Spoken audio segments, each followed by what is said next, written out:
Coming to you live. It's the Westbound and Down podcast. I'm Sage Ababna. That's Chase Corick, and we are here on the eve of the NFL regular season. It's rivalry week. It's week one. 49ers Seahawks. No foreplay needed. We're jumping right into it. Chase, my man, how we feeling? Sage, I'm feeling good.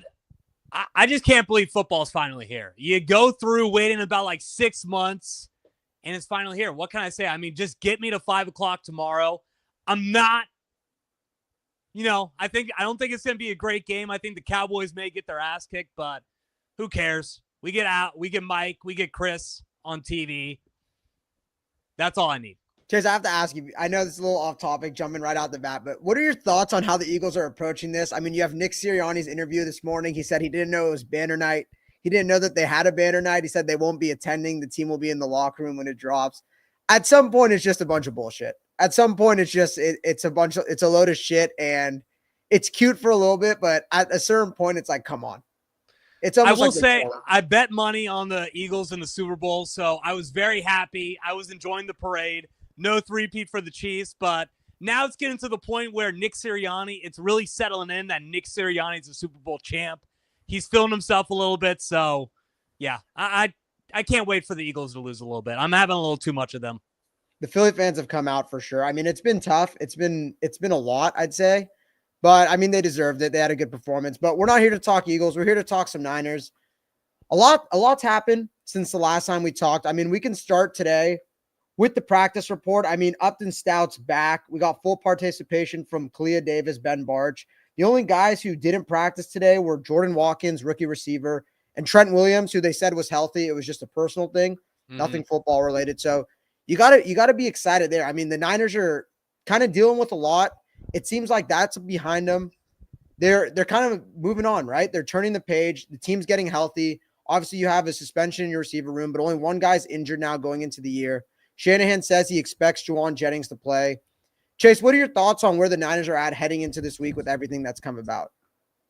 I'm kind of shocked, but I'm feeling great with where the Niners are headed.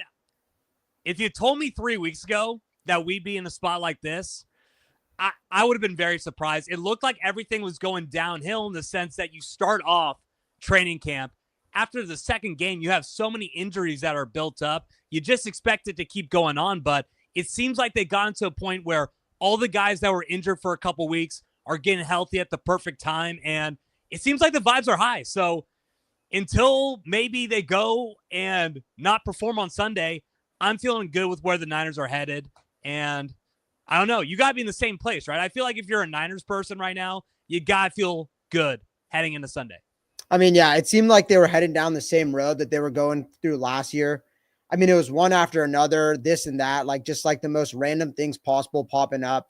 And then now before week one, it seems like it's a brighter spot. Better things are happening. So you can't be sad. You got to be delighted with what you're seeing. I mean, the Niners got to knock on wood though. Got to knock on wood. I mean, we know with the Niners, this could all go down almost immediately. Oh, 100%. Chase, another big development that's happened is the 49ers released their 53-man roster. I mean, we could run through it real quick. I can give you some of the names. From the quarterbacks, we had Purdy, Mac Jones, no surprise there. Obviously, CMC, B-Rob, Garendo, Jordan James, Juszczyk makes the roster. Pearsall, Jennings, Watkins, Sky Moore, Jacob Cowing.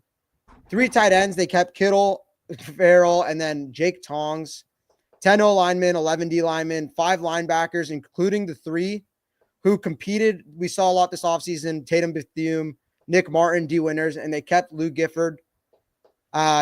In the cornerback room, they kept 6. They kept Lenore, Green, Stout, Darrell Luter Jr., Chase Lucas, Sirion Neal. And then for their safeties, they kept Pinnock, Marquez Siegel, Jair Brown, and Richie Grant.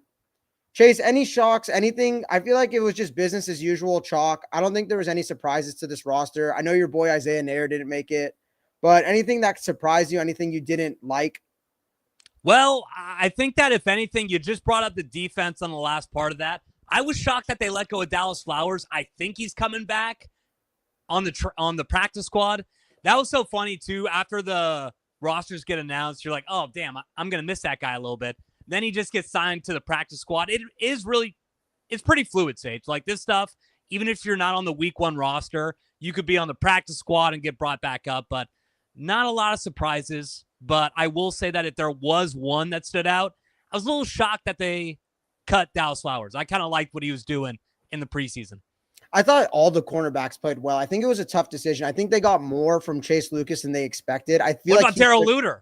Darrell Luter didn't impress in preseason, I thought. I just think he's a guy that they've invested in a bit and that they see the potential, so they don't want to give up on him yet. I feel like they made that mistake with Samuel Womack 2 years ago. They gave up on him. He's now a great player. I mean, a good starter for the Colts. Yeah, great's a little strong there. I'll retract that one real quick, but good starter for the Colts. I mean, I feel like they see something there. He's been kind of the hype. You hear his name. I mean, not as much this year, but last year you saw it thrown around a lot. He got injured, and I guess they just want to see it pan out. So nothing too surprising. I mean, they're going to need their cornerbacks to play well this weekend. Obviously, we'll jump into that. Some other news, though, breaking out. I mean, got to show some love, Chase, to the head coach, Kyle Shanahan. Yeah. Voted by defensive coordinators as the number one play caller. I don't want to get into this too much. I want to give you your flowers on this one. I feel like you're 10 toes down. One of the bigger Shanny stands, as you like to call yourselves. Let me take a bow for a second, Sage. Thank you very much. I do have to say, like, this does say a lot about Shanahan. This isn't the players. This isn't, the fans. This isn't your 49ers media talking heads. These are respected defensive coordinators in the league. Voting Kyle Shanahan, number one, as the number one hardest play caller to go against. Let me run through the top. So they voted 10. I'll run through the top 5. So they had Shanahan at 1, his rival, Sean McVay at 2, Ben Johnson at 3. Kind of, some early praise there. Andy Reid at 4, and then KOC, Kevin O'Connell at 5. Chase, your thoughts on this? Do you think Shanahan deserves it? Is this, rewarding for you? Do you agree with this? Yeah, I think that I'm most proud that I could look back on this when it comes to week 5 and maybe the Niners are coming off a loss to the Cardinals. The Niners only scored 20 points, and then everybody wants to run Shanahan out of town. This guy has changed the way that offensive football is played, Sage, and I think that it's more impressive than anything that this is coming off of such a down year for Kyle Shanahan. But I actually read the article. I don't know if you read what they had to say about Shanahan, but something that people have actually in the Bay Area have been giving Shanahan a little crap about is that he's so predictable, that you get to the red zone and it's just so bland. But something that all these defensive people were bringing up was how, especially when McCaffrey's on the field, that you really don't know where the Niners are going to hit you, especially if you line up in nickel. Then they have so many different options that they could go through to attack you. And then if you go back to your base defense, then there's just a whole nother can of worms that they can open up. So it just seems like Shanahan really is able to dive into defense, know where their weaknesses are, and use his playmakers to attack them. So I think that he definitely deserves to be one of, if not the top. I was pretty surprised that Andy Reid was all the way down at 4, but just shows you that Kyle Shanahan has respect all across the league, and he deserves it. Chase, I 100% agree. I feel like people view last year as kind of like a referendum on Shanahan. They view it as like a negative. When you really dive into the numbers, the 49ers offense wasn't their problem. I mean, they were 4th in the league in yards per game, 4th in passing yards, 12th on the ground. I mean, they were in a lot of throwing situations with how terrible that defense was, led by Nick Sorensen. But they were 13th in points per game. It's just they couldn't get it done in the red zone. That's where they felt the loss of all their key players, right? Like they were still moving the ball. They were still able to generate a decent offense, a pretty respectable offense with Ayuk gone, with Purdy missing a game, with CMC basically not himself the entire year. So yeah, I felt it was nuts because Shanahan's had some great years. He's never gone that coach of the year. I feel like it's like the NFL top 100 here for a coach, for an offensive coordinator. You get your flowers amongst your peers. So good for Shanahan. Sage, I will say, I think I'm going to print this out and I'm going to send it over to Piedmont Drive. Sorry. Let's not bring that come up. on now, bro. I'm gonna send it over to your place where you stay at, and I'm gonna put it on your refrigerator door so you can remember all the way throughout the regular season. I actually can't believe I did that. I'm sorry, Sager. I'm about to get an anthrax package on my doorstep now. As soon as I go after Brock, I just feel so comfortable. I mean, you got the cowboy hat on. You're introducing the show well. You're complimenting me. Sage, you had me feeling so comfortable. I'm buttering you up, babe. I'm about to private take information. But yeah, that's my bad. Lord. Well, Chase, I mean, I think that's a good segue into some controversy. Yeah. Oh, yeah. One thing that's interesting, a lot of Niners fans actually don't know this. They always ask, why don't the Niners ever open up at home? Well, I'll tell you why. The Niners they actually get the preference. They choose to start the year on the road. They do this because of the heat, the Santa Clara heat. So what they've been doing is they say, we want to avoid the September heat. So we're okay with opening the games or opening our season on the road. And they elect to have their home games come later in the year when it's a little bit colder, when it's a little bit more moderate. We saw it impact the team last year. I mean, in the home opener against the Cardinals, right? We saw Purdy, the ball was slipping out of his hands, a little sweaty. They couldn't really generate any offense. They had the defense, the special team step up. The offense couldn't move the ball. Is it concerning? Yes. So the way the 49ers feel like they need to combat this year is, for the first time since they've opened Levi Stadium, the 49ers are going to be wearing their white jerseys. So week 3 against the Cardinals, they have their throwback whites. And then week 4 against the Jaguars, they have their primary whites.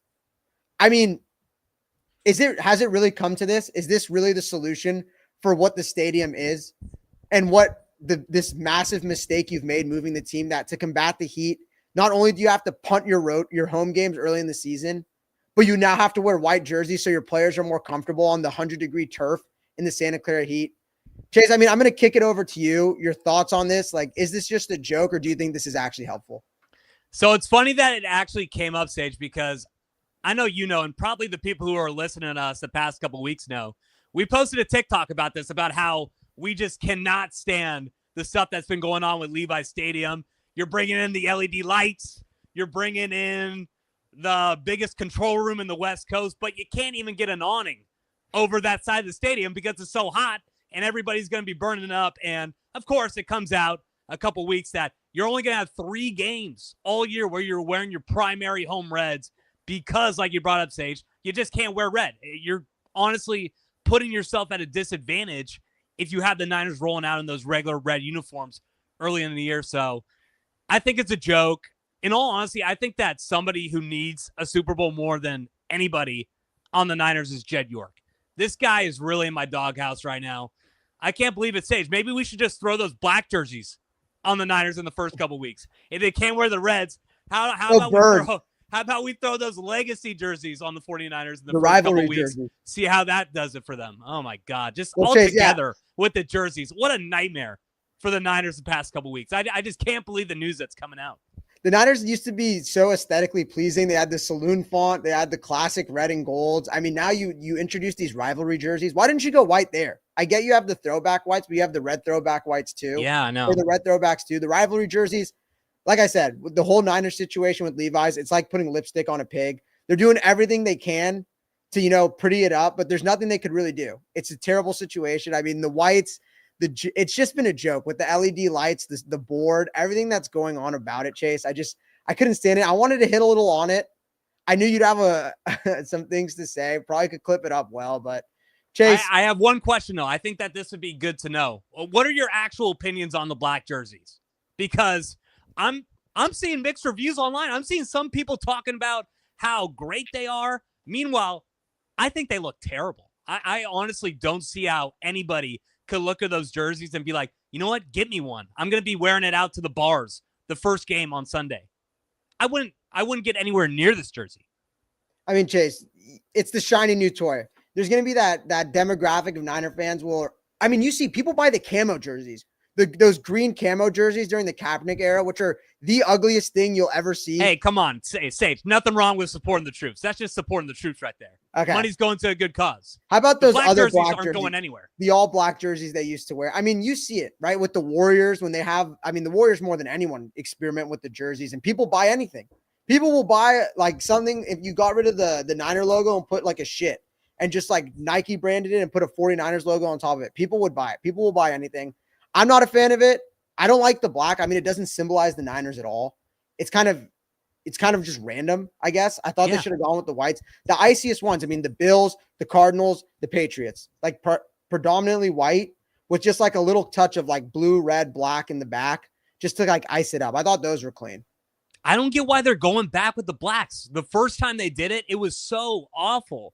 And I just feel like a lot of things don't need second attempts, right? Like we went through communism. That was terrible. People died. People starved. There were wars. We don't need a second run at that. It's almost like with the black jerseys. You tried it out once. They were awful. They did not work out. Why are we going back to it again? I don't know. But, yeah, you're right. They're probably going to make a min off of this at the end of it.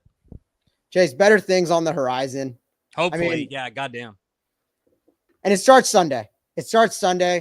Fox, 1:05 p.m., Chase. The 49ers opened their season against the Seattle Seahawks in Seattle. We got Greg Olsen and Joe Davis on the call. Can't Sean wait. Hockley will be refereeing. Niners, I mean, they've owned the Seahawks as of late. 6-1 in their last 7 games against the Seahawks. They won 6 in a row until the Geno Smith miracle drive last year to send the Niners basically at the start of their free fall into their just sorrows after he ran that touchdown in at the end. In those 6 games, they won by an average of 15 points. It was a belt to ass, big brother to little brother relationship the Niners had on the Seahawks. They kind of flipped the roles. Once Shanahan took over, once he got his squad, Seahawks fans getting a little confident. I mean, it's one of those things where historically, the Seahawks have had the Niners number, but recently the Niners kind of took over. They've been the better team. Seattle's kind of fallen off. They haven't really regrouped since the Legion of Boom days. Seems like they're kind of building something up. Chase, I mean, how do you see the Niners attacking this matchup? Where do you see the Niners having the advantage? And what do you think about this matchup in general? Well, we brought it up. I just am so excited to see what's going to be happening with the next couple of years with Mike McDonald coming in to Seattle. But you bring up how much they dominated. Sage, the last time they went out on the field, the Seahawks beat the 49ers. You saw the Seahawks coming in at the end of the year, ended at 6-2. Their only losses were, I think, to Green Bay and Minnesota, who are both playoff teams, won over 11 games. So it's interesting because there's so many changes that happen with the Seahawks team. You get rid of Geno Smith, you bring in Sam Darnold, get rid of one of the wide receivers that has been, a mainstay on that team for the past 5 years with DK Metcalf, bring in Cooper Kupp, and you draft a couple guys like Gray Zabel. But I'm just interested because I don't know what to really expect from the Seattle Seahawks team. I do expect this defense to be great, but there are a lot of question marks with the offense. So when it comes to the matchup, it really is so exciting because I don't know what to expect. Yeah, I mean, we could run through it right now. Seahawks, it's a totally new Seattle offense. I mean, the defense, they made a couple improvements here and there, but the big one, I mean, letting Geno Smith go after setting your franchise record in passing yards, you opt to sign Sam Darnold instead. I mean, there's a lot of mixed emotions. Chase, I feel like we kind of sit on the same side of the fence here where we think it's a downgrade. I don't think it's a huge downgrade, but I think it's a downgrade. I'd prefer Smith, especially with the taste Sam Darnold just left in our mouths. I mean, their longtime wide receiver, Tyler Lockett, I think they released him actually, and then they traded DK Metcalf. They turned that into Cooper Kupp, who I'd say many people think are past his prime. I don't know if that's really a savvy, smart move. I mean, it seems like DK Metcalf's been turning heads in Pittsburgh with Aaron Rodgers. I guess he was kind of a locker room guy. I could imagine why they'd want him out. Sometimes the talent doesn't outweigh what you are off the field and what your teammates think about you. And then the big one, right? Bringing in a new offensive coordinator in Clint Kubiak. They spend their first-round pick on Gray Zabel, Peter Schrager's darling, and he's replacing Ryan Grubb, bringing in that zone blocking scheme and that zone run game, which I think is going to be the identity they take on with their defense. So I think it's going to be an entirely new Seattle Seahawks that we see on Sunday. I brought up the early dominance the Niners had, or the Seahawks had on the Niners, how it's the script has kind of flipped as of late. But I think we're going to get a new chapter in this rivalry starting now. I think the Mike McDonald era officially started in the second half of last year. It started with the Seahawks beating the Niners. Let's be real. The Niners got him early on a Thursday night. He was still a new coach. You saw what they were about in that second game. They gave Brock Purdy fits. They were able to move the ball. They have a better, scheme coming, different ways to attack the Niners. So I'm very interested. I'm interested to see in how they play and what they're about. If they're just going to run the ball or they're going to let Sam Darnold be, the guy, let him throw around the pigskin. What's funny is that if you're looking at the national media talking about this team, I feel like it's one of the most polarizing teams because on one end, you brought up earlier, Sage, you've been bringing up all offseason. Some people just don't trust Sam Darnold. And whatever they do, whatever analytics that you give them, they're just going to point to the last 2 games, be like, I've seen Sam Darnold his entire career. I saw those last 2 games. I'm never going to trust a team that he's quarterbacking. But then you got the other side who fully believe in Mike McDonald. they project that defense to be one of the best in the NFL. Sage, I know you're a big Colin Cowherd guy. Did you see what Uncle Colin is saying about the Seahawks? He has them winning. six. He has them 6 in the herd hierarchy right now. I saw that. And I feel like I'm high on the Seahawks, but coming into the season with so many things that you don't know how they're going to churn out, to have them 6, I think is a little bit crazy, but just shows you how there's a lot of people who know a lot of football and they disagree on this team. So it'll be interesting, man. I can't wait to see how they line up on Sunday. I'm honestly kind of scared that they're going to really impress me. I know the Seahawks were a tough team to judge last year because the first half was really good. Or sorry, let me start that back.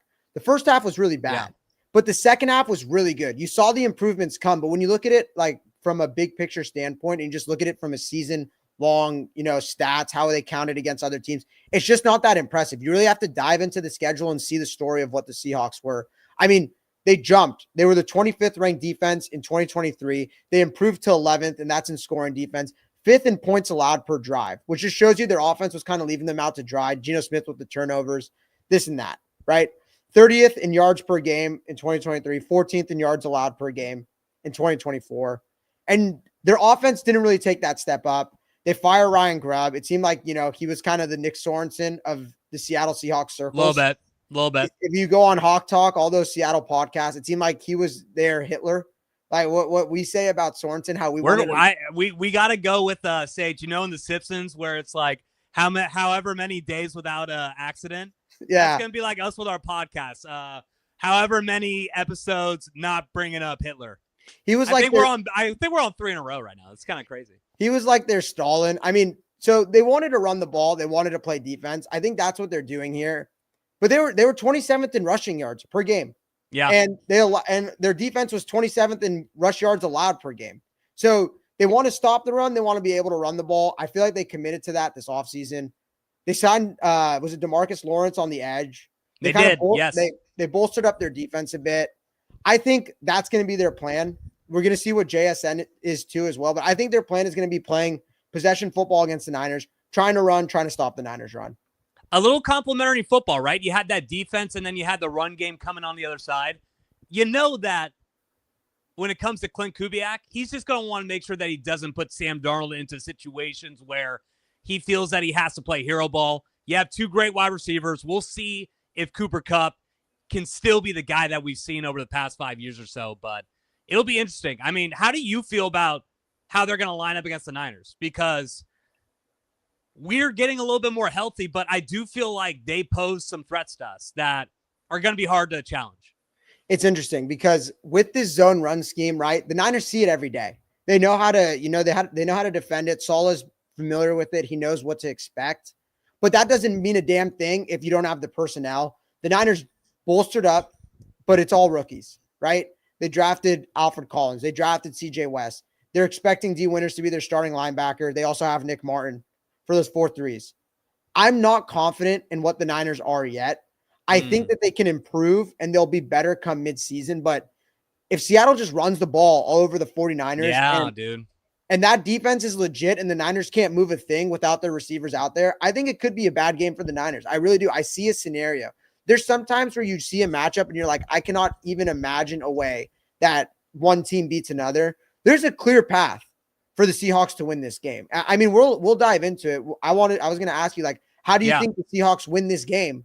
That's it right there. I mean, for what, the Seahawks lack in continuity on offense, the Niners lack that on defense. So can they expose the Niners defense? If they could run all over the Niners defense, they could definitely take down the Niners come Sunday. Yeah. So we didn't bring it up when talking about the roster, but did you look at the depth chart that the Niners put out a couple days ago? I mean, that's a joke though. I know it's kind of funny. You're like looking across the league and my guy, I'm forgetting his name for Washington, the running back. They had him listed as the 4th guy. Crosby. And now apparently he's taking backups reps. So who knows? But something that stood out to me, Sage, our guys, CJ West, Alfred Collins, they're looking like they're going to be the backups. So you're rolling Jordan Davis or Jordan Elliott and Kalia Davis on the inside. You know that with Clint Kubiak, he's going to try to run the ball. They get a guy like Gray Zabel in there. That's where I'm really getting feared, Sage, is if they are able to establish a run on that weak interior of the 49ers D-line. and then it opens up those play action opportunities. You have a guy like Upton Stout in the secondary who had a lot of good signs coming out of training camp, but he's been injured for a while. So has he taken a step down? And that's going to be the matchup on that side of the ball that I'm really looking forward to. When Cooper Kupp comes in on the slot, how does he match up against that rookie? Because we don't know what to expect from Cooper Kupp. We don't know if he's going to come back to be what he was. And Upton Stout, we've heard all these things, but we haven't seen it. So I'm interested to see that matchup. That was maybe the greatest plot twist ever. I thought you were building up for a JSN Upton Stout matchup, and you hit me but with the JSN apparently doesn't work on the slot. Apparently, he's going to be more of an outside guy. He'll get Lenore. I think they had to move him, obviously, last year with the personnel they had. I think they're going to have him work more on the outside, which is better for the Niners. I mean, you could have Lenore on him. You could have your better corner. I am interested. Oh, my God, Diamador, man. Woo! He got named a captain. First time in his career, named a captain today. I was happy for him. I think he was the Twitter star of the day for the 49ers. There was a lot of info coming out about Demo, but yeah, I love him. I mean, Seattle Seahawks week and Demo, that's just box office. Grab your popcorn, get ready. I'm going to just a little side note here. Kyle Juszczyk becoming a captain after being waived this season, it just shouldn't be allowed. I get it. It was a contract. It shouldn't be allowed. I mean, but he's a veteran presence. He seems like he's a guy who'd be a great leader in the locker room. Make Jake Moody a captain then next year. Because that's a little bit different. I mean, Kyle Juszczyk is a stand-up guy. Jake Moody's a guy who barely looks plays. Like a scared little cat on the sideline. You'd rather have Jake Moody in the game than Kyle Juszczyk. Like, what does Juszczyk benefit to the squad? He's just a locker room guy, and his wife creates merch. I'm not going to get too much into it, Chase. Pro Bowler. Hey, that guy's like a 6-time Pro Bowler you're talking about, Sage. Hall of Fame? Gold jacket? Hell no. Maybe. I mean, they have him as a running back. They have him as the 6th running back on this roster. There's not even a fullback listed. Chase, on the other side of the ball, how do you think the 49ers win this game? I know we both gave our predictions when we gave our season-long projections on the schedule. We both had the Niners winning this game. How do you see it playing out? How do the Niners take the W in Seattle? Well, so I think that it all starts with how are you going to match up against that Mike McDonald, or no, rather on the other side, how does Kyle Shanahan's offense or how is Robert Saleh's defense going to take advantage of that Seattle offense? Because we brought up how they can maybe establish the run, but what I'm really looking at, Sage, they have a relatively weak right side of the O-line, the Seattle Seahawks, and they do have some playmakers, but what happens if Robert Saleh is able to dial up that pressure? If they get Nick Bosa lined up on that right side, they're able to put Sam Darnold into situations where he's flustered and then he makes mistakes, because I think that's where it opens up everything for the 49ers. You're going on the road in a tough environment, but you do have a quarterback who's playing in his first game for his new team who is prone to make mistakes. So can they get the pressure on him, take advantage of some of those weaknesses on that line for the Seahawks? That's where I think it all starts. Yeah, I mean, Seahawks offense, 28th in rushing yards, 24th in giveaways, 14th in red zone touchdown rate. They committed the most false starts and holding penalties in the NFL. So they're not a well-disciplined team. The offensive line kind of is a mess. Like we mentioned, they spent their first-round pick trying to improve it, but one guy can't play all 5 positions on the O-line. They're still not that strong of a unit. I think the way the Niners win this game is kind of similar to what they did last year in that first matchup. What you saw the Rams do to Sam Darnold in that playoff matchup is you get home, you get after the quarterback, you bring him down, you make him see ghosts. I mean, it is Sam Darnold's first game as a Seattle Seahawk in front of that home crowd. Last time he was out there, he made an absolute fool of himself on national television in the playoffs. I think that's going to be, still in the back of his head. I don't think he's the type of guy where that's going to be a turnaround moment for him. I think now he basically ruined his own bag. It was like the Dennis Schroeder. He had $50 million in front of him and he pissed it away in 2 performances. He bet on himself. He didn't bet on himself in the same way, but he had the bag. He just couldn't do what he did in those last 2 games. He did it. He lost that money. He's now in Seattle. Got $100 million. He was going to get a lot more. He was going to get a lot more. He was in MVP discussions for 80% of the season. It was a weak year, but he was kind of through week 5, was it? Week 6, leading the league in touchdown passes, hadn't thrown an interception, was absolutely balling. And then the way he fell apart, it's just you almost have to not even give him any credit for it. It almost ruins everything that he did to start the season. It really does. Yeah. We disagree there. We disagree there, but a lot of people agree with you. So you can't, I can't look at him like that. I'll always look at the playoffs. That's how I'll remember his 2024 season is what he did in the playoffs. Anyway, the lack of continuity in the offense. I mean, a lot of rookies similar to the Niners, a lot of rookies being asked to step up in new roles. They have Cooper Kupp, obviously JSN. He was a great second option. Can he be a number one? Can the Niners just, dominate that Seattle offense? I think that's where it starts. Yeah, and I think a big part of that, too, we brought up, obviously, what can the 49ers pass rush do against that weak O-line, but something that we brought up as something that probably is going to be a negative for the 49ers with the weaknesses of that interior D-line. How do the linebackers respond to that? So I'm interested to see if it's a situation where you can really almost get away with a weak interior D-line because you have guys like Fred Warner. I'm interested to see how guys like D. Winter come up and try to stop the run, make sure guys like Kenneth Walker and Zach Charbonnet don't get to the second level of the defense in the run game, because we know that if you find a way to shut down the Seattle run game, it really is going to make them one-dimensional, doesn't open up the play action, and that's where the secondary can really find advantages against a tough wide receiver group. So it kind of comes down to every game, right? It's like stop the run, and then that kind of opens up everything for you, but that's going to be something big as well for me, looking at how the linebackers, specifically guys like D. Winters, even Nick Martin, if he comes in, help to stop that run game. Week 1 is really tricky because you don't even really know who's going to play. You expect these rookies to have such a big role, and then knowing Shanahan, like they could just be benched. They could be housed the entire game, and you don't even see them. You're relying on guys you didn't expect to be relying on. It's kind of a crapshoot, right? They say people who bet week 1 are just, itching to bet.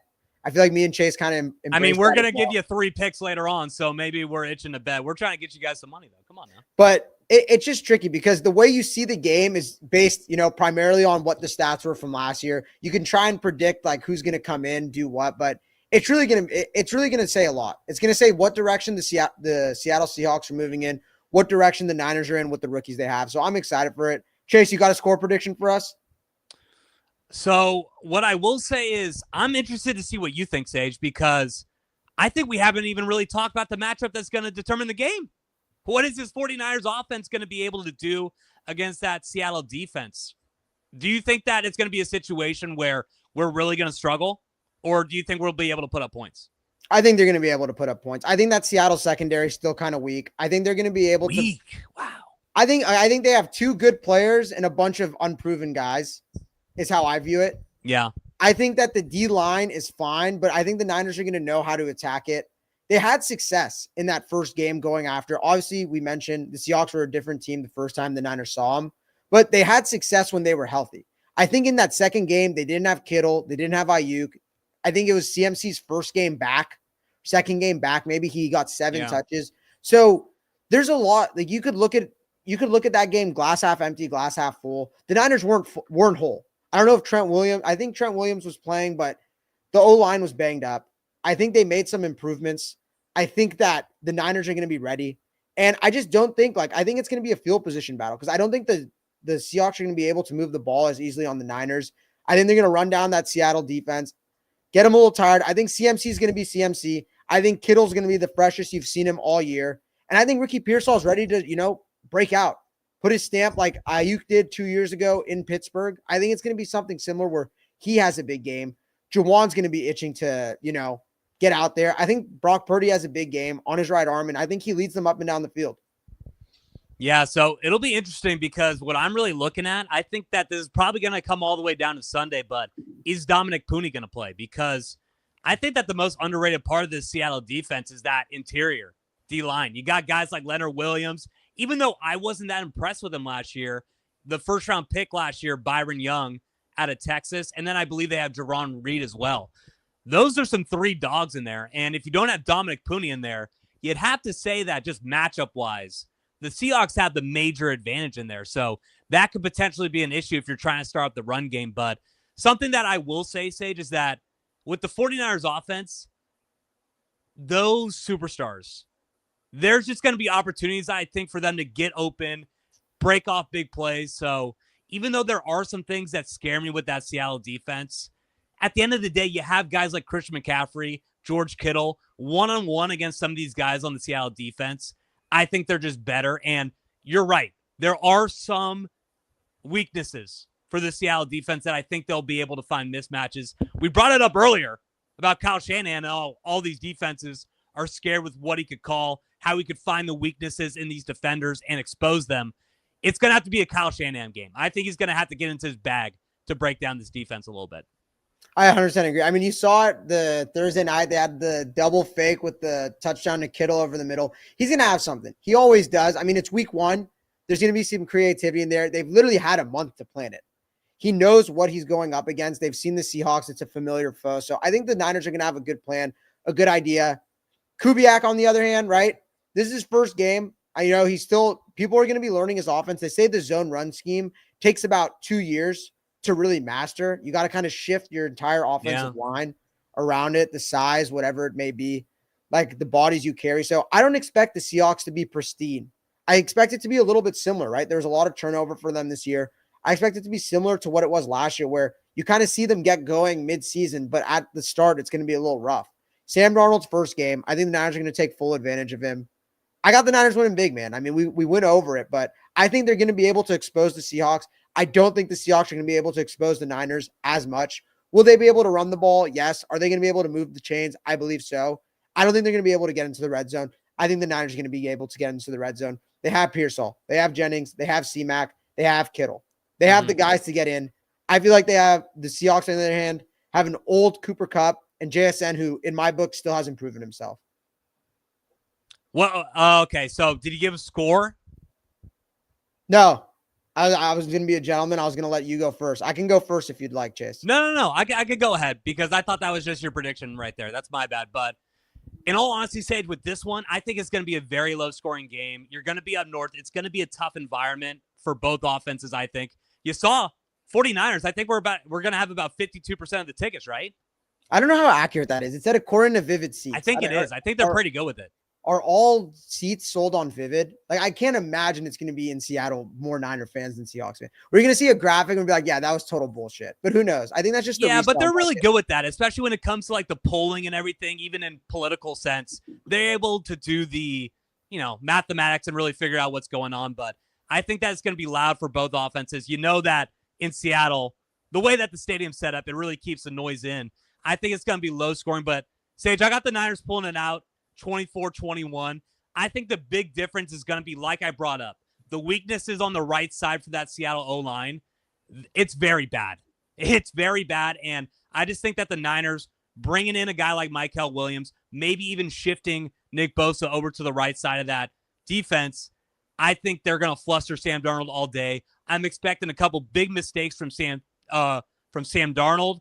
And then on the offensive side of the ball for the 49ers, like I brought up, when you have difference makers like McCaffrey and Kittle, I just think that they're going to find openings throughout the game, crack open some big plays, find ways to get into the end zone. Brock Purdy also is a lot more reliable than Sam Darnold.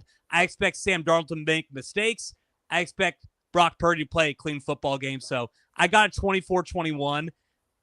I wouldn't take the spread here. I would just go money line 49ers minus 130. And then on the side, a little bit of a player prop here. I think this one's a lock safe. Like I said, Sam Darnold to throw an interception, minus 120. Hammer it. Niners to Sam Darnold with the pick. Chase, one thing about the Seahawks last year is they were 1-7 at home. They were a better road team than they were a home team. So I just don't have faith in the Seahawks, man. It's Sam Darnold's first game as a Seattle Seahawk. I have the Niners winning 24-16. I have the Seahawks being able to move the ball. I've accounted a lot of field goals for the Seahawks. I don't think they're going to be able to get into the red zone. I don't trust Sam Darnold. I don't trust that pass attack. I think they're going to be, still getting into it, still learning each other. The Niners, on the other hand, they got their guys. The Niners are coming into this game a little undervalued. I think 2.5 against this, a first-time OC, Sam Darnold, who's a pumpkin, a bum. We saw what he was in that playoff game. Only 2.5 points against a team that you spank. Like I said, an average win margin of 15 points over your last 7 games against them. I think the Niners dominate. I think that they're going to be able to move the ball. It's going to be closer than you think. Maybe a little, manicuring at the end. I think it's going to be a 24-16 game. That feels like the Seahawks never had a chance. Chase, a couple props that I love for this game. Parlay it here, plus 500. $10 wins you 50. $100 wins you $500 here. 49ers money line. Let's not mess around here. Lay the juice, get the win. Like you said, minus 130. Kittle, anytime touchdown scorer. Chase, he has 7 touchdowns in his last 5 games against the Seahawks. That's more than 1 per game. We only need 1. And then the Seahawks' first drive results as a punt at plus 100. Sam Darnold is not getting points against the great Robert Saleh on his first drive as a Seattle Seahawk unless they get the ball in plus territory. So I think you parlay those 3 together. It's the easiest money. Get your buddy some drinks this weekend. Throw that down. Easy money right there. Sage, I will say that last part of the parlay, that's a little bit like the Uncut Gems, Adam Sandler and Uncut Gems, where it's like, okay, I have the Nets, I have Kevin Garnett over in points, and I got the Nets to win the tip. Who knows? What if Robert Saleh is able to scheme up something and he's able to get a turnover on the first drive of the game? Then you're toast. That's true. I didn't account for that. You got to worry about that. You didn't think about that, did you? They didn't have it. They had other. It was like field goal, touchdown. Maybe there was a turnover. Could you imagine your boy Robert Saleh does so well that he forces a turnover and it fucks over your parlay because you believed in him? Do you know why I don't think that's going to happen? Because I think it's going to be two runs into nothing and then a pass that's into the stands. 3 and out real quick. Niners take over, go down. I can see it. I can visualize it right now, yeah. I could literally smell it. I could taste it. I could see it. The only thing is I can't do is feel it because I haven't put the money down yet. And then the Niners are going to go down. George Kittle's going to get that touchdown right away. You just got to root for them to win. It's easy money, right in your pocket. Buy the lot some drinks this weekend. Chase, I can't tell you how excited I am for this. I mean, it is just like it's here. It's finally here. You could bet, and it's this week. You know how it works in California. You're on a weekly cutoff, right? It goes from Monday to Sunday. This week is NFL week. You could be placing your bets last week, but it doesn't really touch. It doesn't hit. I mean, you could have bet on Bill Belichick last week. Maybe that does it for you, but I need NFL football. Me and you both. I mean, we had quite the year last year. I tried to go back into our shows and find what our official records were. Oh, man, you would have to go through so much info. Yeah, to get that. It was tough. Holy shit. It was tough. So I gave up after a bit because I was spending too much time, but I would comfortably say we were both 10 games over 500. Yeah, for sure. We definitely won you guys some money. I want to say Chase against the spread was probably hitting at about 75 to 80% through week 14 is what I recall. I was a little bit below that. We were to start the year just absolutely just bursting into flames. To be fair, we did start, I think, week 4. So we kind of, we weren't thrown into this week 1, week 2 mess where there's a lot happening. But we're going to give you guys some bets, our favorite bets around the NFL. Our 3 best bets, things you could parlay. We're going to give you some reasonings behind it. Chase, I mean, you kicked ass last year. I'm going to give you the honors here. We can start with our games of the week. We always, kind of gave our favorite bet first and moved down the order from confidence. So what are you most confident in, Chase? I'll let you start. What's your best bet of the week? So, Sage, like you brought up, it's week 1. There's a lot of uncertainty, right? So if anything, if you're really resolute with some things that you think is going to happen throughout the year, that's what you want to hammer in week 1. Sage, what did I tell you last episode? I said, everything Los Angeles Rams, I'm shorting. If you're getting some stock, get me some so I can short it. I'm hoping that on the other end, I'm going to make some money off of the Rams' misery. Sage, don't even mess around with the spread here. I got Texans plus 130 heading into SoFi to take on the Rams. I think Matt Stafford's done. I think he's done. And when you think about D'Amico Ryans and the guys that they have coming off the edge for the Texans, I'll be honestly, I'm shocked if Matt Stafford could take a hit from one of those guys and walk back on his own power back to the sideline. I really think people are underestimating how injured Matt Stafford is and how scary a situation this is for the Rams. And then on the other side, I just think that the Texans have some weapons that they're going to be able to take advantage of what I think is overrated Rams defense. So I'm not even tripping here. I think this is my best bet of the week. I think Texans go in to Los Angeles. They get the win to start off the season, plus 130. I love where you're at. I didn't make this one of my best bets. I do lean this side, though. I mean, I feel like Stafford's one Daniil Hunter, one Will Anderson Jr. hit away from just being a vegetable. I mean, he basically didn't practice this entire offseason. New wide receiver in Devontae Adams. I think they're going to plan to run the ball, but the Texans' run defense is legit. We saw it in the playoffs, man. They gave the Chiefs fits. They absolutely ruined everything that Justin Herbert worked so hard for last year with that touchdown to interception ratio. Have really deep football fans questioning who Justin Herbert is this offseason. So I'm with you, Chase. I mean, I'm not taking it as one of my 3 best bets. I like it. Chase, there's one thing about me that I like to get dirty. I don't like the big games. I like Oh to yeah, find yeah. yeah. I like to find value in the dirt. I think that's, where you build up, where you could find some real value. Not many people betting it, so you don't see the line move from the sharps. The real sharps here, we know what the best bets are. Chase, my best bet for the week, my first bet for the week, I got the Dolphins plus 1.5 going up against the Colts in Indianapolis. The Dolphins have won 5 of their 6 road openers as underdogs versus AFC teams. The Colts have lost 10 of their last 11 season openers and have failed to cover the spread in 9 of their last 10 games as such in a home opener. I mean, the Dolphins, I just feel like they're being slept on so much. I feel like I get it. The vibes with Tua, Tyreek, McDaniel, the whole situation has just like overcorrected itself damn near. I mean, Tua as a starting quarterback still wins 70% of his games. I think there's a good majority of Americans who think that the Colts are going to be the worst team in the league. I mean, there was riots that they benched Anthony Richardson for Daniel freaking Jones. Daniel Jones is going to be their quarterback. The O-line gets worse. The defense continues to get worse. They have a joke of a front office, right? Their coach, who I don't think is as bad as his record may show, I still don't think he has control of the situation, opting for Daniel Jones as like a life vest to try and save his job. So I just think that there's more turmoil, more, disarray on the Colts side than like the media is giving credit. They think it's all for the Dolphins. I think it's going to be a do or die situation from the jump for the Dolphins, for Mike McDaniel in this situation. So I'm hammering the Dolphins. I still think they're a legit team. They're going to have Achane. They're going to have Ty Hill. They still got Jalen Waddle. Who the hell do the Colts have? Tyler Warren, JT, like Michael Pittman, who has a bad back? No. Pretty good guys. Jonathan Taylor, one of the best running backs in the NFL, Sage. Maybe like the 10th best running back in the NFL. I'm taking the Dolphins. I'm not thinking twice about this. This is a 3-unit bet for me. I'm hammering this one. Hammer. Sage, you really do like to play in the dirt. I mean, you're looking like a Texan over there. You're almost like the guy, if you were a real estate developer, you'd be going into the slums, just like where there's crack houses and everything. You're like, no, this is very undervalued property. I want to invest everything into here. I mean, Sage, the Colts, you don't know what's going on there. The owner just died. R.I.P. Jim Irsay. The quarterback situation is probably, other than the Saints, the worst in the NFL, which I'll give you credit on. What about the Browns? But on the Browns aren't great either. But on the other side, Tyreek Hill literally said, I don't want to be a Miami Dolphin. There's been speculation about what's going on with him and Mike McDaniel all year. I've been listening to a lot of Dan Le Batard lately, just seeing clips popping up, and a lot of the Miami sports radio that's coming in. They're grilling Mike McDaniel. This guy's on the hot seat, so maybe you get a little bit of a situation where the pressure cooker's so high that he's going to really come to play week 1.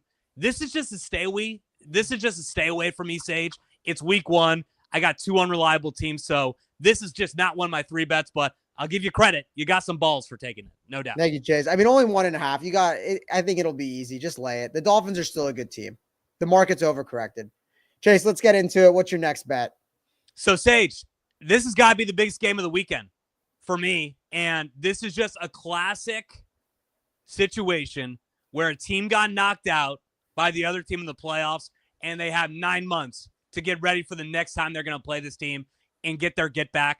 Sage, I got the Ravens heading into Buffalo on Sunday Night Football. I got them minus 1.5. I'm laying the points as well. Minus 102, I believe, on FanDuel. But I just think that when we look at the Ravens and what we saw against the Bills in the playoffs, you got to realize that the regular season Ravens are a different animal than what we see in the playoffs. And you saw it happen last year. I know there was some stuff that happened with Josh Allen maybe getting a concussion, but you got to give the defense credit for giving Josh Allen a concussion, for getting physical with him. And what I will say is that they kicked the shit out of them in that regular season game. I'm not expecting a blowout, but I just think that the Ravens team got a little bit better after in the offseason, and I'm expecting them to be really geared up for this one. I think they're going to take it. It'll be a close one, but I got the Ravens winning by more than 1.5 points. Chase, it's the regular season, so I still believe in Lamar Jackson. This is the side I'd be on. I think this is the sharp side. I think the Bills are as square as it gets. I mean, the line's been flipping every day. 1.5 Ravens, 1.5 Bills, 1.5 Ravens, 1.5 Bills. I think it's landed now as Ravens 1.5. I think when I sent it to you this morning, though, it was on the Bills. I like the Ravens. I think that they always give the Bills fits. We talk about it a lot. I think Lamar Lost him that game in the playoffs last year. You can scapegoat Mark Andrews all you want. I Lamar had a terrible first half. Definitely turn it on the second half. I just think that in the regular season, Lamar's a different animal. In a, revenge spot. You saw it last year. They had the same opportunity against the Chiefs in Kansas City after the Chiefs knocked them out. They get their second chance at it with the Bills. I like the Ravens. This is definitely a game I will not be touching anything but props. I want to enjoy it. I cannot have money. That's fair. I'll give you that. Like, I cannot be stressing on Sunday night that I bet against Josh Allen and he just threw his 4th touchdown against that pitiful Ravens secondary. So, I mean, Jay, I like it, but I can't say that I'd back it. Sage, you look like an old school Texas gambler, like you'd be willing to throw money on anything. You got the first Sunday night football game of the year and you're not laying anything down? No, I'll take props. I'll for sure take props. And I'll take some rushing props. I'll play around it so I can enjoy the game. I don't think, well, funny enough, actually, we could dive into it right now. Me and Chase actually play each other in fantasy this week. I don't think either of us have players on either team. I think you have Khalil Shakir, who you won't be playing. So I think, I don't think he's playing. He's not starting on my team anymore. Yeah, so we'll be able just to fully enjoy the game. Chase, I'm going to dive into my second bet. So I have 2 here. I don't know if I want to stay on theme or kind of give you a Zach here because I like both of these bets equally as much. What, are you diving in the dirt here? I'm going to go back into the dirt. I'm like a pig in shit with this one, Chase. I think this is the dirtiest game of the week. I think this is the grossest game of the week in terms of gambling. I think that there's no right side unless you're on my side. And the side I'm on, I got the Pittsburgh Steelers. -2.5 at the Meadowlands, taking on the Jets on the road. I mean, Mike Tomlin as a road favorite, we know it's not pretty. We like him when he's a home dog, road favorite. It's not pretty. I don't give a shit. I'm throwing all of that out, crumbling it up over my shoulder. It's the double revenge game. You got Aaron Rodgers. It's a must win. I mean, we could do the ESPN. It's a must win, but this is as big of a must win for Aaron Rodgers as it has to be in his entire life for a week 1 game. I mean, the team basically told you, like, we don't want you. You're old. You're washed. We're better without you. Peace, bro. Go wherever the fuck you want. Take your ayahuasca. Find some clarity. He lands on the Pittsburgh Steelers. I mean, I just think that the Jets are just such a dumpster fire. I think Fields is shit. He just came from the Pittsburgh organization. So Mike Tomlin's going to know everything about him. He's going to know what works, what doesn't work. Have you seen the offseason footage of Justin Fields? Some of these throws that are coming out of Jets training camp are just pitiful. They're disgusting. I feel like the Steelers defense has improved. They've bolstered that secondary. They got Jalen Ramsey for whatever he may be worth as their cornerback 3, which, I mean, he might be washed, but that's not bad. I think if the Jets are trailing, they're not going to be able to catch up. And in my opinion, like, I just think 17 points does it for the Steelers. I don't think the Jets are going to be able to score with them. They obviously lose Devontae Adams. They don't replace him. Who even knows who their wide receiver 2 is? So I got the Steelers -2.5. I think they win big, but I think around 21-10, and I think they get the dub. I think I like where you're at, Sage. I will say, is this probably the worst revenge game of all time? Because you got Aaron Rodgers coming back to face the Jets, and every Jets fan is like, dude, we don't even care about you. You're washed up. Get out of here. And then Justin Fields on the other side, I mean, didn't really leave a legacy in Pittsburgh. Let's just be honest. But what I will say is that I agree with you. I do not like Justin Fields. I've never been a fan of Justin Fields. You asked me, have you seen his training camp tape? I don't need to. I've seen his tape the past 3 years in the regular season, and I think he's not a good quarterback. It's funny, though, because I actually really like where the Jets are at with the rest of their roster. They just need to tank this year. They need to get a new quarterback. But on the other side, call me crazy, I believe in Aaron Rodgers a little bit. I do too. I really do. I do too. I really do. I think that it's going to be a situation where Arthur Smith is a reliable offensive coordinator. They drafted a guy like Caleb Johnson. I think he's going to become their lead back behind a solid O-line, be able to be a balanced offense. And then on the other side, that Pittsburgh defense is insane. They're probably the best in the league for me. So I like where you're at. I'm not a fan of Justin Fields, so I'm willing to lay 2.5 with the Steelers. Even on I really think like people aren't giving enough credit to Aaron Rodgers came off of a torn Achilles last year. Yeah. From week 1. So it wasn't even a full year and he got back into it. I mean, you saw, right? He said it's the fastest Achilles recovery that's ever been documented in the NFL. He proved it. He got back on the field week 1. Obviously, it was a little rust to shake off, but I think this year, I think we're going to see not vintage Aaron Rodgers, but something similar to his last year in Green Bay, where he's still, a top 10-ish, top 15 quarterback. I mean, I drafted DK Metcalf, so I think there's a little bit value in that connection right there. But Sage, I'm gonna give you my last pick right here. You're not gonna be on my side. Okay. Spoiler alert: you are not gonna be on my side. So, Sage, is it in Brasilia or is it in Rio de Janeiro? It's in Rio de Janeiro, I think. No, So Sao Paulo. Sao You know what? Paulo. Let's look it up. It's in Sao Paulo, I think. If we're gonna chop this up, I want to make sure that it sounds good. Yeah. So It's in Sao Paulo. I'd almost is it bet really? my life. I think so. I'd almost bet my life on it. So it's at Corinthians Arena in Sao Paulo. Yeah. So Sage, I'm heading down to Sao Paulo on Friday night, and I'm gonna go with the side that nobody's gonna go with. I'm going Chargers +3. I love it.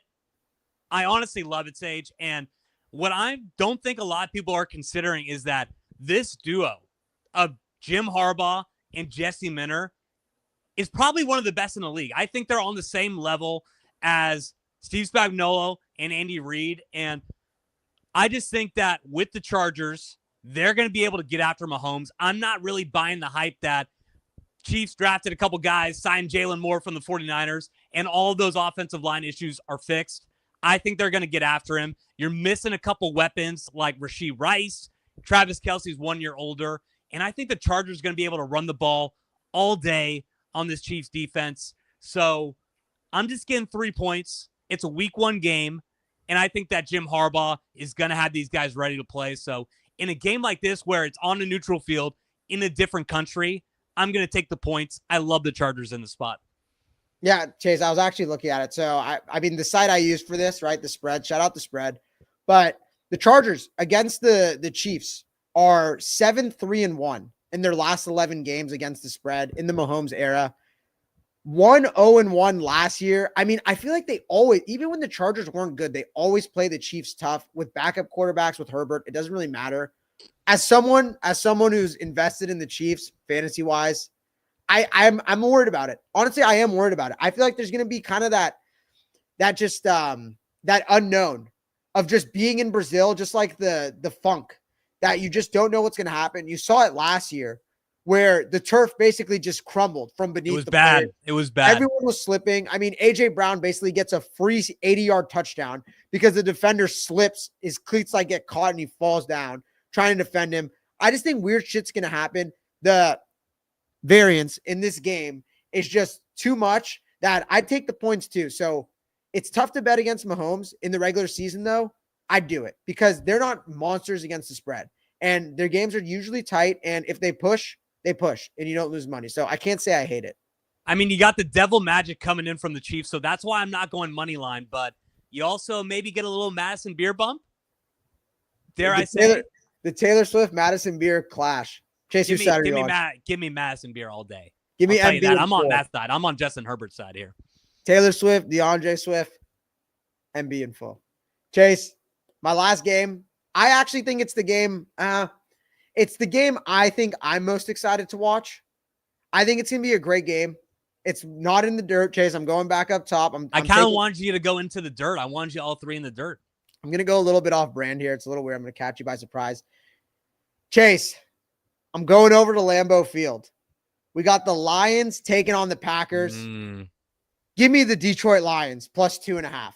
I think that this has gone too far because ever since the Micah trade, the odds on the Packers have just gone outrageous. And I think that in the short term, this makes the Packers worse because you lose a guy like Kenny Clark and Micah Parsons might not play week 1. They're saying if he plays, he's going to need an epidural shot in his back. He has his L4, L3 sprain in his back. So I just think that in the short term for week 1, this makes them worse, but the line just doesn't reflect it. People aren't diving into it enough. The Packers lose their best run defender for a defense that already struggles to stop the run and a pretty weak defensive line. They lose Jair Alexander. They don't really replace him. They spend basically all their draft capital on wide receivers. They get Matthew Golden, but Jaden Reed is fighting through a foot fracture. Christian Watson has a torn knee. So you're relying on guys like Romeo Doubs and Matthew Golden to really carry your offense with that run game. The Detroit Lions are getting healthy on defense. They spanked the Packers twice last year, once in Lambeau, once at home. And I just think they're the better team. I mean, they're 15-2 last year. They got embarrassed in the playoffs. You know, Dan Campbell's been reminding them, like, look at this shit. They probably have the fucking score up somewhere in their facility. He's spanking the wall on it, telling them to look at it. I think there's a lot of talk that they're not going to be the same team. They lost their coordinators. Oh, yeah. People are saying that, they're not going to be the same. It's going to be their year from hell. You got David Montgomery saying it's their year of reckoning.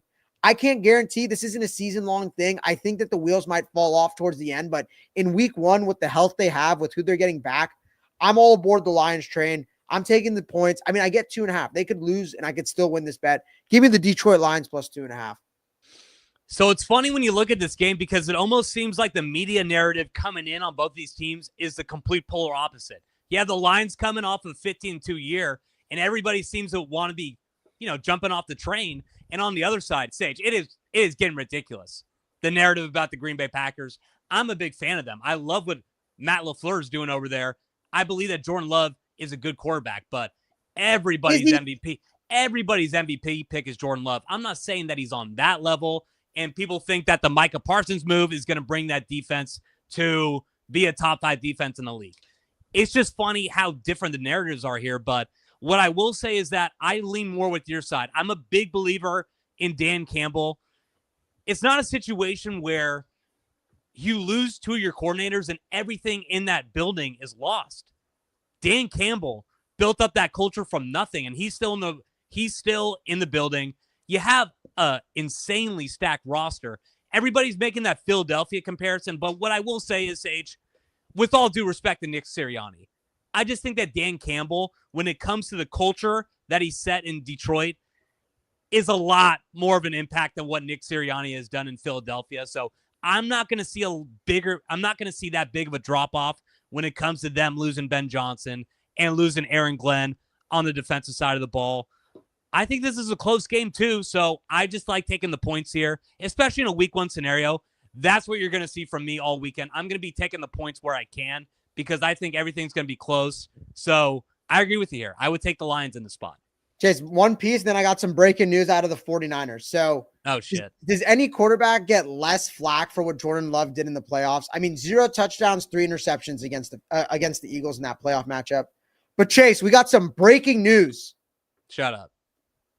Breaking news out of 49ers camp. The 49ers and Juwan Jennings have agreed on a deal that will add $3 million in playtime incentives to Juwan Jennings' contract. Now, instead of earning $7.5 million this season, Juwan can earn up to $10.5 million in incentives. I think this is just a patch it deal. Get the vibes right before week 1. They're kind of agreeing that this might not be a long-term solution, but they're all in on this year. They want to make sure the vibes are set, that everything's good for this year. So the Niners agreed to $3 million in incentives to Juwan Jennings' contract. Chase, I mean, any reaction to this? It's nothing major. I saw the headline. I was a little excited, but it's only an incentive-based contract. I'm trying to find it right now. I'm looking on Twitter. I can't see any information about it, but I think that this is good because what did we see with Brandon Ayuk last year? Even though he got signed, it seemed like there was still a little bit of animosity about how that entire contract negotiation went. It seems like he was dabbing up John Lynch and Kyle Shanahan when he returned to practice a couple days. They're going to give him a couple extra $1 million to say, hey, if you perform at the level that you think that you're at, we're going to give you a couple mil to help you out there. So I think it's good for both sides. Positive vibes heading into the season. It was not like that last year. You saw how the entire season cratered. I'm glad that they're trying to, give a little respect to a guy who's given you his all. We don't want to sign him to a $15 or a $25 million a year contract, but if he performs, he should get compensated. So I like this move for both sides.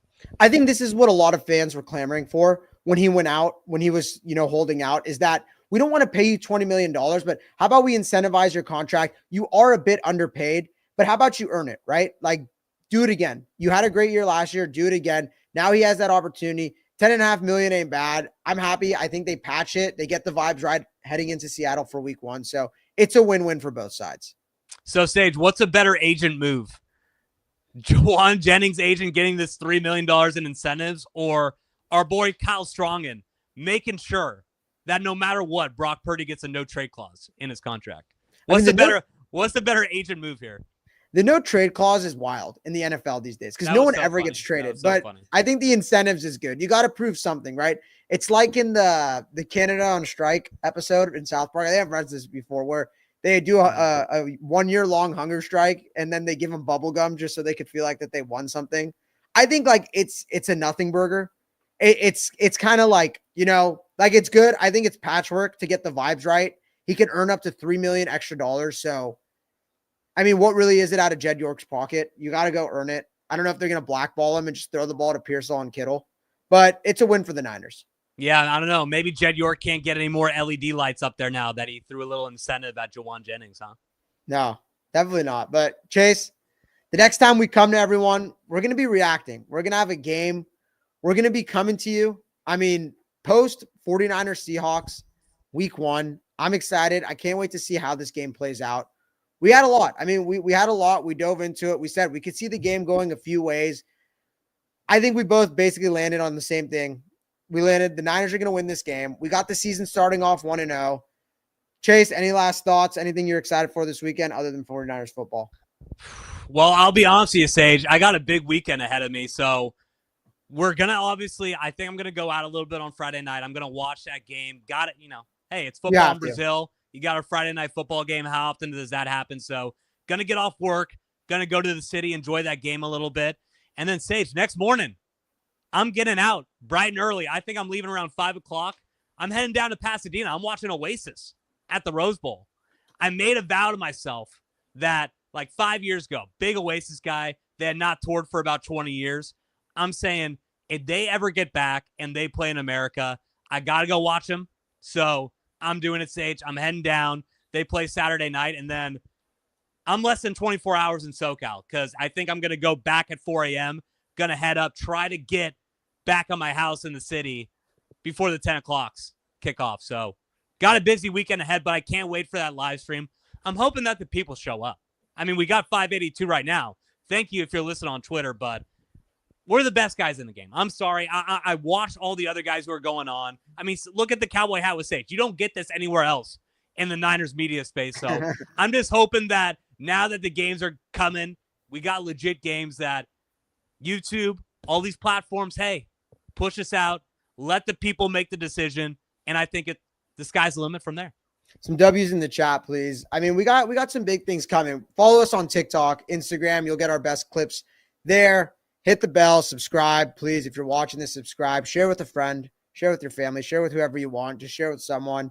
Share with your side piece if you got one. Because please, we're coming to you Sunday. I mean, we got a schedule. We're going to be, we're dependent on the 49ers. Whatever they're doing, we're doing. So we'll be there, hopefully delivering some good news, breaking down Brock Purdy's start to a bounce-back year, how fresh Christian McCaffrey looks, how Ricky Pearsall is starting to look like the guy. So hopefully some good news, hopefully not a disaster. Chase, it was a pleasure. We'll talk to you guys later.